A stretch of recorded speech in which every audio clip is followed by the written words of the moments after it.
വീട്ടിലെ സ്ത്രീകളോട് മാന്യമായിട്ട് പെരുമാറാൻ അറിയില്ലെങ്കിലും അടിച്ച് മൊന്ത പൊളിക്കും. ആയിക്കോട്ടെ. Hello hello, Ongallur panchayat secretary ആണോ? അതെ, ഞാൻ MLA ആണ് വിളിക്കുന്നത്. പറയൂ സർ. തനിക്ക് എന്നോട് എന്തെങ്കിലും പ്രശ്നമുണ്ടോ? എന്താ കാര്യം? വീട്ടിലെ സ്ത്രീകളോട് മോശമായിട്ട് പെരുമാറി? ഇല്ലല്ലോ. വളരെ മോശമായിട്ടാണല്ലോ താൻ പെരുമാറി. എന്റെ പെങ്ങളോട് കരുതിട്ടാണല്ലോ. അല്ലല്ല, അത് അവര് ഇന്ന് തന്നെ രജിസ്റ്റർ ചെയ്ത് കിട്ടണം പറഞ്ഞപ്പോ എന്താ വെച്ചാൽ ലേറ്റ് മാരേജ് ആയതുകൊണ്ടും കല്യാണം കഴിയുമ്പോൾ ഒരു കാര്യം ഞാൻ പറയുന്നത് കേൾക്കൂ. ഒരു കാര്യം പറയുന്ന ആദ്യം കേൾക്കൂ. ഞാൻ താങ്കളെ ഒരു റെക്കമെൻഡേഷന് വിളിച്ചിട്ടില്ല. ഇല്ല. അവര് നോർമലായിട്ട് കാര്യം നടക്കുകയാണെങ്കിൽ നടന്നോട്ടെ എന്ന് കരുതി. ഓക്കെ. പക്ഷെ താങ്കൾ അവർ വന്നപ്പോ അവരുടെ വിദ്യാഭ്യാസ യോഗ്യതയും അവരുടെ സർട്ടിഫിക്കറ്റിന്റെ കാര്യം പറഞ്ഞ് വളരെ മോശമായിട്ടാണ് സംസാരിച്ചത്. ഇല്ല.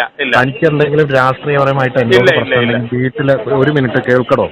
വീട്ടിലെ സ്ത്രീകളോട് മാന്യമായിട്ട് പെരുമാറാൻ അറിയില്ലെങ്കിലും അടിച്ച് മൊന്ത പൊളിക്കും. നേരിട്ട് ഭയനന്തരൊക്കെ അറിയാം. അവിടെ നിയമസഭയിലായതുകൊണ്ട് ഞാൻ മോശമായിട്ട് മാന്യമായിട്ട് സ്ത്രീകൾ ആ പെൺകുട്ടി അവിടെ പോയത് എന്നോട് അവളെന്നോട് പറഞ്ഞില്ല. അവിടെ വന്ന ആളുകളാ പറഞ്ഞത്. അല്ല, അവിടെ ഞാൻ മാത്രമല്ല ഉണ്ടായിരുന്നോ, വേറെ കണ്ടു നിന്നവരും കേട്ടു നിന്നവരുണ്ട്. അത് തന്നെ. തന്റെ ആള് ശരിക്ക് സംസാരിക്കാൻ ഇല്ലെങ്കിലും അത് അകത്തേക്ക് വെച്ചേക്കണം. വീട്ടിൽ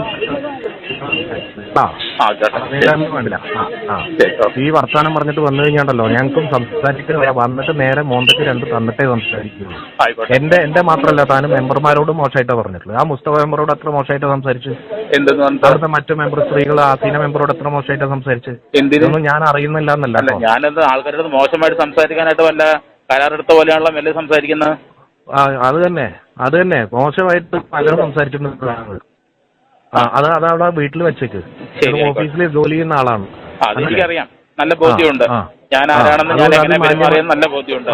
അത് മാന്യമായിട്ട് സംസാരിച്ചാൽ മതി. ആയിക്കോട്ടെ. അല്ല പിന്നെ